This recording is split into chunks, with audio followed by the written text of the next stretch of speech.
February 18th, 2001, the day NASCAR changed forever. Dale Earnhardt, Sr., the Intimidator, met a tragic end in what looked like an ordinary crash at the Daytona 500.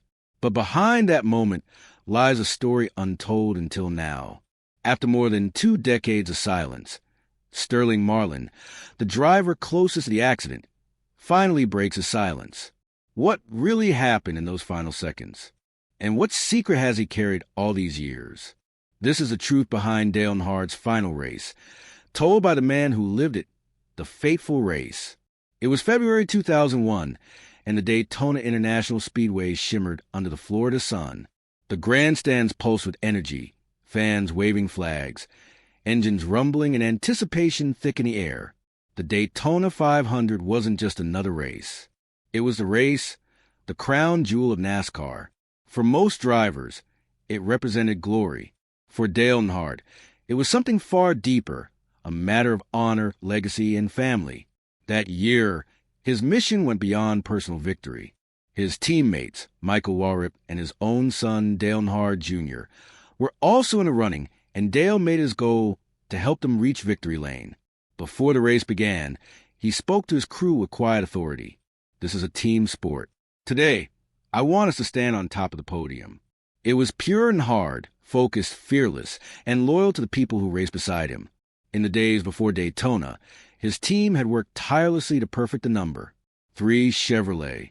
Every inch of the car, from the roaring engine to the freshly tuned tires, reflected precision and pride. Earnhardt was ready, and everyone in the pit could feel it. Daytona had always held a special place in his heart. After 2 decades of heartbreaks and near misses, he had finally claimed victory there in 1998. By 2001, he didn't have anything left to prove, but his love for the sport and his relentless drive to lead brought him back to the track, where legends were made. That morning, the tension was electric. Rivals like Sterling Marlin and Jeff Gordon were hungry for the win, and everyone knew the Daytona 500 wasn't just a contest of speed. It was a test of endurance, nerve, and willpower. If you wanted to beat Dale at Daytona, one competitor later said, you had to be ready for everything. He never gave an inch. As the green flag waved and the engines roared to life, all eyes turned to Dale Earnhardt. Beneath the visor, his expression was calm but fierce, the look of a man who had spent his life defying limits. What no one knew then was that this race, the one that began, like so many others, would be the final chapter of his extraordinary life. The crash that shook NASCAR. February 18th, 2001, the Daytona 500. What began as a thrilling race on the Florida sun ended as the darkest day in NASCAR history. On the final lap, Dale Earnhardt, the Intimidator, wasn't chasing victory for himself. He was defending it for his teammates, Michael Waltrip and his son, Dale Earnhardt Jr., who were leading the race. His role was that of a guardian, blocking the field to ensure their safe path to the finish line. At nearly 300 kilometers per hour, every twitch of the wheel, every move meant survival.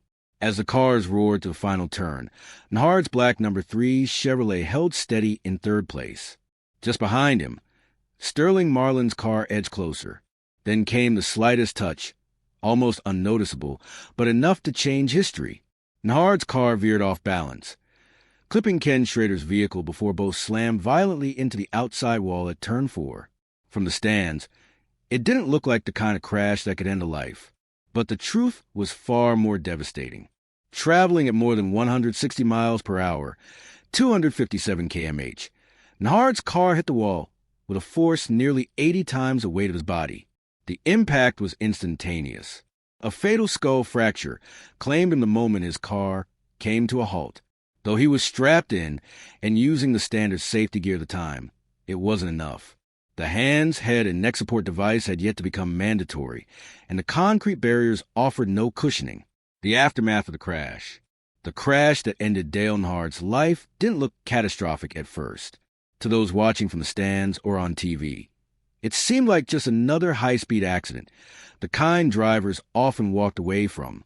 But unseen to the crowd, the impact had been devastating.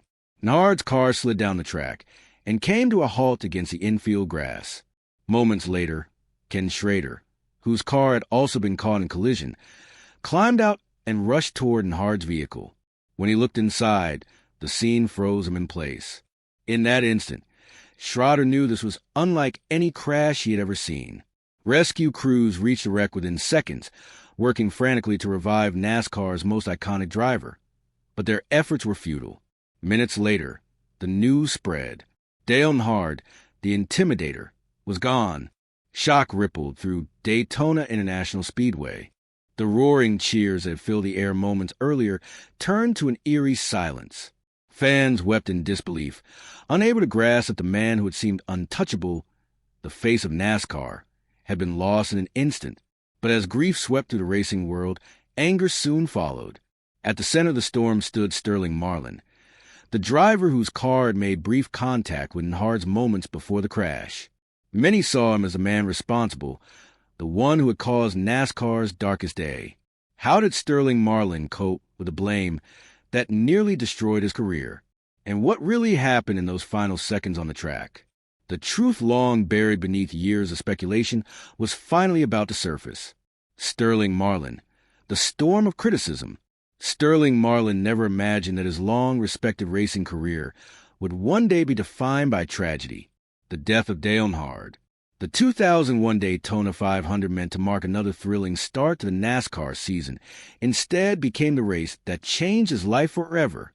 In the days after the crash, Marlin's name dominated headlines. Television anchors and newspapers across America echoed the same question. Was Sterling Marlin responsible for Dale Earnhardt's death? Despite NASCAR's official statement confirming that the contact between their cars was a routine racing incident, public outrage refused to fade. Grieving fans, desperate for answers, turned their pain into blame, and Sterling became the target.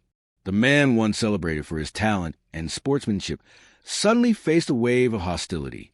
Hate mail poured in. Phone calls turned into threats. Strangers shouted at him at gas stations and racetracks. For a man who had built his career on quiet determination, the backlash was devastating.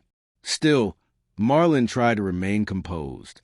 "I did everything I could to avoid the collision," he explained softly. "But racing is dangerous. Sometimes things happen that no one can control." In the years that followed, Sterling chose silence. He didn't try to defend himself, nor did he speak publicly about that day. He knew that any words could reopen wounds for the Earnhardt family, a family that had already endured unimaginable loss. So he carried the weight of that moment in silence, letting time and truth speak for him. The weight of silence. Sterling Marlin's silence may have protected others, but it came with a heavy price. The memory of that February afternoon refused to fade. Night after night, the crash replayed in his mind. Every sound, every split second, every what-if, sleep often escaped him as one question lingered. Could I have done something differently? Deep down, Marlin knew the truth. Nothing he could have done would have changed the outcome. Yet guilt has a way of lingering, especially when the world is pointing fingers. The burden grew heavier with each passing day. Fortunately, he wasn't completely alone. Many within the NASCAR community stood by him. Fellow drivers and officials publicly defended Marlin, insisting that the tragedy was no one's fault. Jeff Gordon, one of Earnhardt's toughest rivals, said firmly, "Sling did nothing wrong. Every race or nose collisions happen every day." Ken Schrader, who had been involved in the same crash, also spoke up. It wasn't Sterling's fault or anyone else's on that track that day. In the years that followed, Marlin quietly returned to racing, avoiding the cameras and controversy. "I didn't want to hurt the Earnhardt family. They'd already lost too much," he once admitted softly. It was a decision rooted in respect, one that preserved his integrity, but left scars that time alone could never fully erase. After 2 decades of silence, more than 20 years after that fateful day at Daytona, Sterling Marlin finally broke his silence. Sitting in a quiet, softly lit room, a photo of Dale Earnhardt resting on the table before him, Marlin revisited the moment that had haunted him for decades, the crash that changed NASCAR forever. The 2001 Daytona 500 would always be remembered as the day the sport lost its greatest legend. Marlin had been the driver closest to Earnhardt when it happened. A light split-second contact between their cars triggered a chain reaction that ended in tragedy. Almost instantly, Marlin found himself at the center of blame, accused by many of being responsible for the death of the Intimidator. In the early days after the accident, he tried to speak. It was an accident. "I never wanted that to happen," he told reporters, his voice trembling, but his words did little to calm the anger. Under immense pressure and heartbreak, Marlin chose to withdraw from the public eye, not to hide, but to protect the Earnhardt family from more pain. "I thought that if I spoke out, things might have gotten worse," he later said softly. "So I chose to remain silent and let time answer." But silence brought no peace. Night after night, the crash replayed in his mind. The sound of metal, the sight of Dale's car, the weight of what followed. "There were nights I couldn't sleep," he confessed. "I kept asking myself if I could have done something differently, but the truth is it was just an accident. I never meant to hurt anyone, especially Dale." The truth revealed. When the official investigation was finally released, the truth became undeniable. Dale Earnhardt's death was not caused by another driver.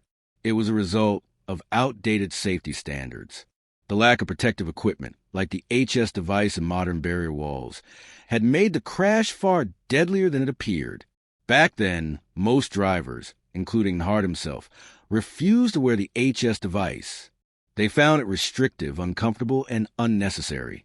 No one could have imagined that this decision would cost NASCAR its greatest legend. But from that tragedy came transformation. Earnhardt's death became the catalyst for sweeping safety reforms that would forever change the sport. Years later, Sterling Marlin chose to break his silence, not to clear his name, but to honor the man he admired. Dale was a great driver and a wonderful person. "No one can replace him," Marlin said quietly, his voice filled with respect. He also thanked his family, friends, and those who stood by him through years of blame and sorrow. Marlin's heartfelt confession brought a sense of closure, not only for himself, but for fans who had carried the pain of that day for over 2 decades. It was a reminder that even in tragedy, there can be purpose. When asked what kept him moving forward, Marlin said simply, "Dale will always be a part of NASCAR. I just hope what we went through made the sport safer." That's the best way to honor him. The man who changed NASCAR forever. Dale Earnhardt, the Intimidator, wasn't just a racer. He was a heartbeat of NASCAR. His presence on the track was electric, his determination unmatched, and his impact impossible to measure. More than a driver, he was a force that transformed stock car racing from a southern pastime into a global spectacle. With 76 career victories and 7 Cups championships, Earnhardt joined the ranks of racing immortals. His fearless, aggressive style, bumping, blocking, and taking risks others wouldn't dare, thrilled fans and terrified opponents. To millions, he represented the purest form of competition, bold, relentless, and unshakably confident. But Earnhardt's influence went beyond the racetrack. His charisma and swagger drew new fans, major sponsors, and national attention to the sport. The iconic black number 3 Chevrolet became more than a car. It became a symbol of grit, courage, and American determination. Then in February 2001, tragedy struck. While protecting his teammates, including his own son at the Daytona 500, Dale Earnhardt lost his life in a crash that stunned the world.